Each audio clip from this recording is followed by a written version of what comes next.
Bonjour à tous, j'espère que vous allez bien, bienvenue sur ma chaîne. Donc aujourd'hui je fais une revue d'un tarot, c'est le tarot de la sagesse des anges de Radleigh Valentine et illustré par Dan Craig. Et je crois que Radleigh Valentine collaborait avec Dorine Virtue sur ses oracles et ses tarots. C'est pour ça qu'on retrouve un petit peu cette même patte au niveau des illustrations et puis au niveau même de, je veux dire même du packaging et tout, on retrouve un petit peu la même chose. Moi je n'ai aucun oracle, aucun tarot de Dorine Virtue, mais bon, celui-ci je l'ai pris, alors qu'il n'est pas de Dorine Virtue, mais celui-ci je l'ai pris parce que ce qui est intéressant c'est que c'est un tarot qui est expliqué sur chacune des cartes. Moi ça me convient personnellement. Donc je vais vous montrer ça de suite. Tout d'abord, je vais vous lire le dos de la boîte. Somptueusement illustré par Dan Craig et fort d'une riche symbolique, ce magnifique tarot de 78 lames s'appuie sur la sagesse et la puissance des archanges pour vous aider à communiquer avec le divin. S'inspirant de la longue histoire du tarot pour approfondir chaque tirage, le grand cartomancien Radleigh Valentine présente sur chaque carte des clés de compréhension pour vous faciliter la pratique. Dans le livre d'accompagnement de 242 pages, vous découvrirez les 15 archanges les plus connus et leurs spécialités, ainsi que l'interprétation moderne des messages de l'imagerie du tarot traditionnel. Le travail magique des anges s'effectue différemment pour chacun. Point. Croyez en vous et en votre intuition et cherchez la guidance de l'univers adapté à vous. Alors, Radleigh Valentine, pour le présenter, c'est un maître spirituel et auteur de renommée internationale. Il se consacre depuis plus de 20 ans au tarot, une passion qu'il partage par le biais d'ateliers, d'émissions de radio et d'ouvrages. Il est co-auteur du tarot des anges, du tarot des archanges et du tarot des fées avec Dorine Virtue. Dorine Virtue, bien sûr, qui ne fait plus de tarot et d'oracle parce qu'elle a décidé de s'arrêter. Donc, ce tarot, lui, est à 26 €. Voici. J'ai encore laissé l'étiquette. Donc, l'intérieur de la boîte est jaune.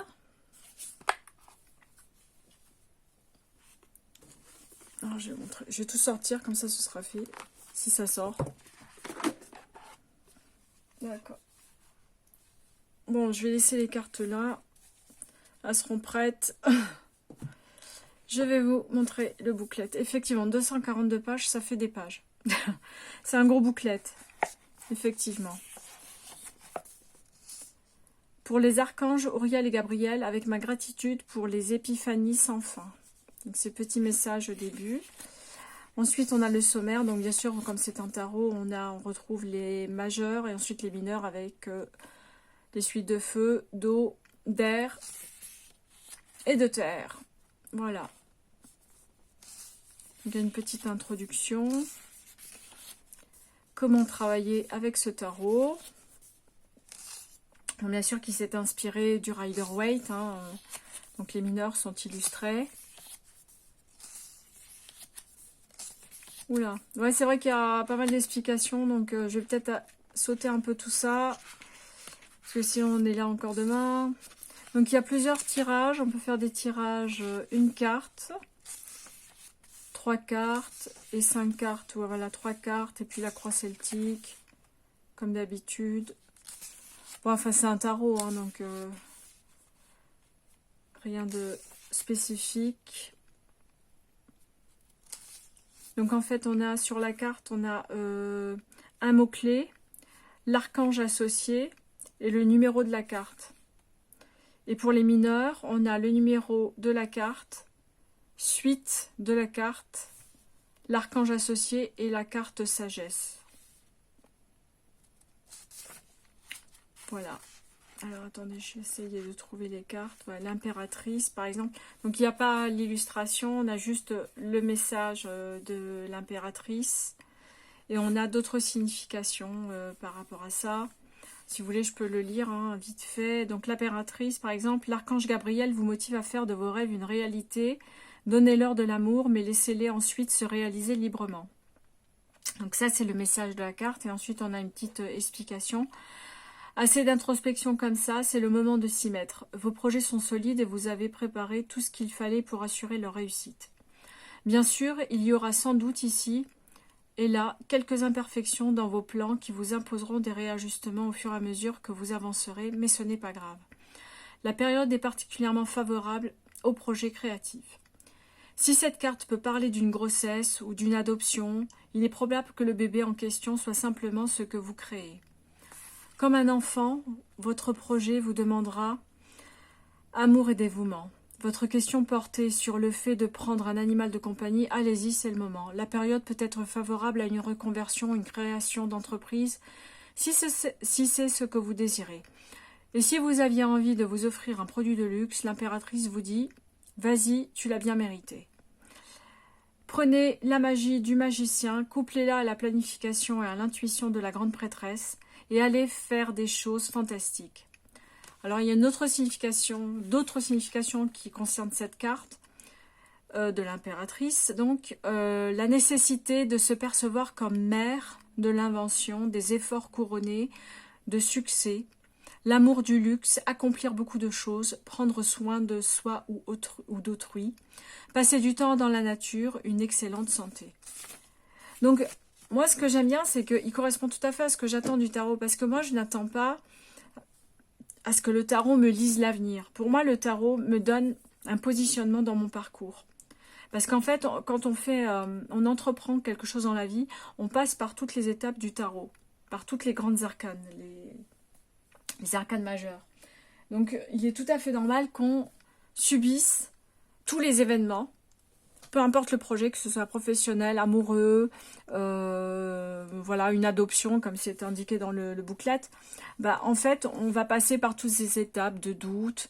Voilà, on va entreprendre quelque chose, on va avoir des doutes, on va avoir des difficultés, ça va se résoudre. Enfin voilà, et je pense qu'on vit plusieurs vies en fait, tout simplement.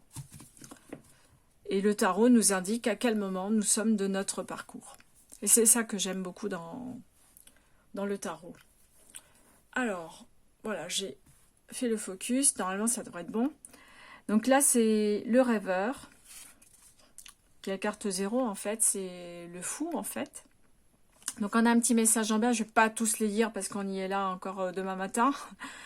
Donc là, par exemple, un nouveau départ. Faites-vous confiance, ignorez vos peurs et lancez-vous. Voilà, c'est ce que je dis. Voilà, on prend la route. Le magicien.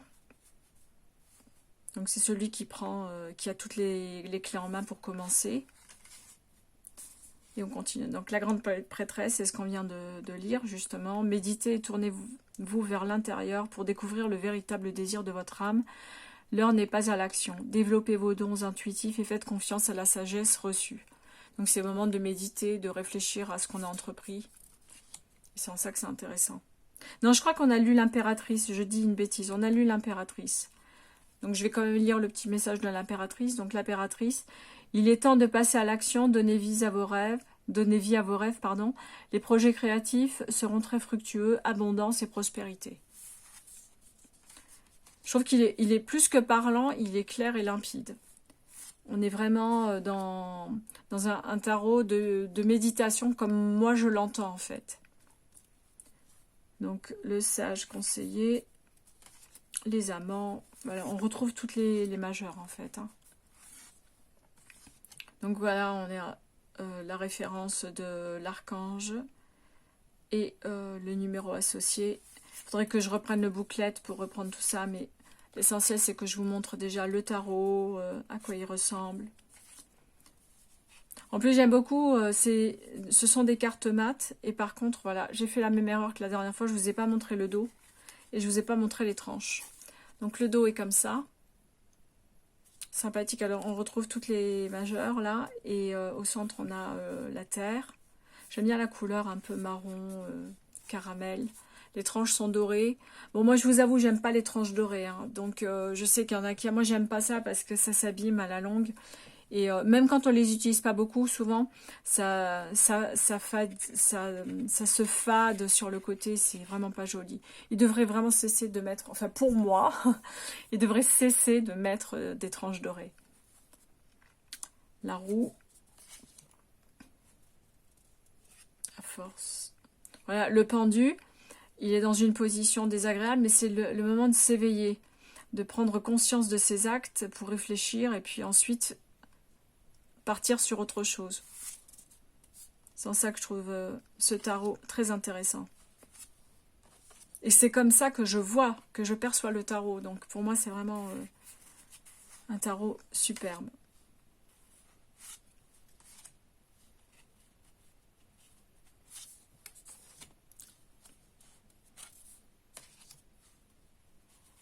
Donc bien sûr, on a les archanges qui sont représentés. Puis j'aime beaucoup les petits messages, vraiment. On n'a presque pas besoin d'utiliser le booklet, hein, vraiment. Bon, après, quand on connaît le tarot, on sait vers quoi on va, mais c'est vrai que là, c'est très explicite. Moi, je trouve que pour un débutant, quelqu'un qui n'y connaît rien, je trouve que c'est parfait. Et là, on va commencer avec les mineurs. Alors, je sais plus, c'est... ouais, le feu. On commence par le feu.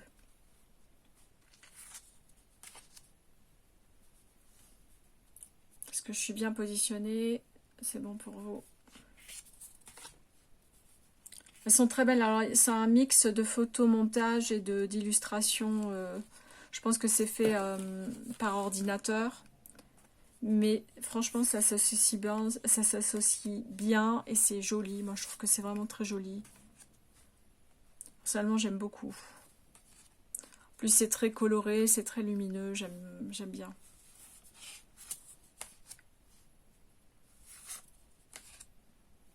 Et comme les mineurs, ce sont les cartes les plus difficiles à comprendre, c'est bien qu'on ait un petit message en dessous. On peut apprendre en même temps et comprendre un peu mieux le message des mineurs.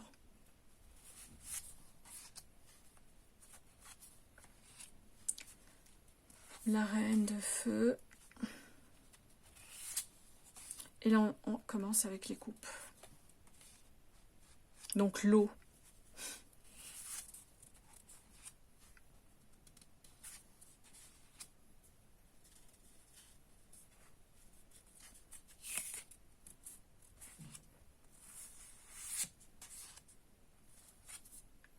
Sincèrement, j'aime beaucoup ce tarot. Hein.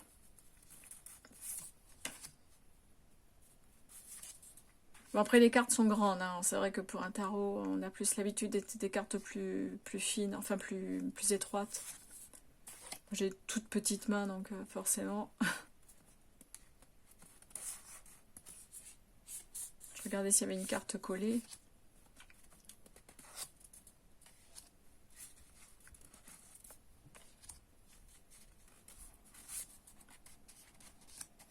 Là, on va arriver à l'air.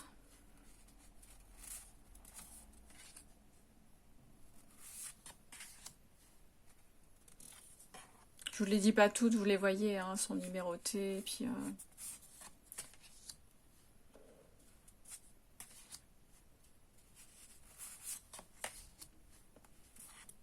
j'aime bien en plus ces couleurs-là, les couleurs des cadres sont très jolies.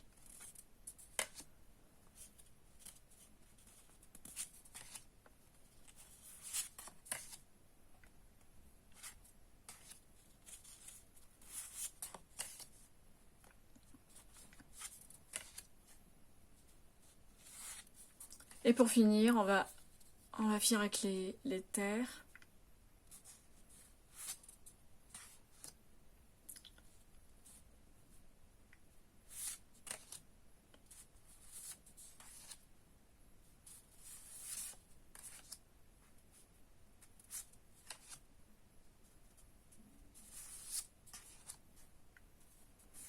Donc, 8 de terre. Ouais.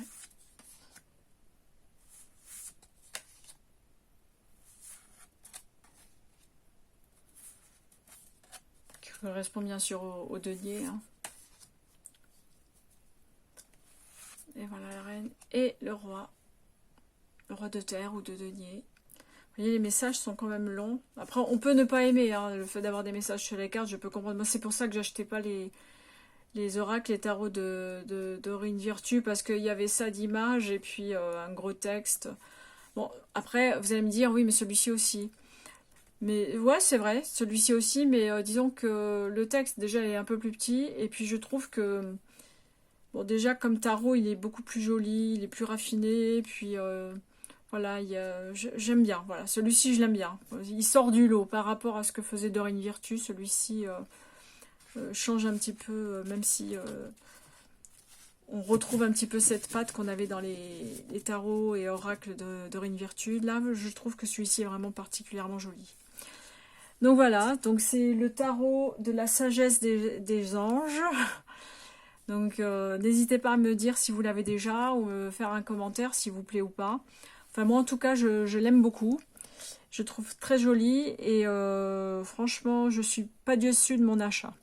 En tout cas, je vous souhaite une bonne soirée, une bonne fin de journée parce que ouais c'est la fin de la journée là. Et je vous dis à très très bientôt pour une prochaine revue. Allez bye bye.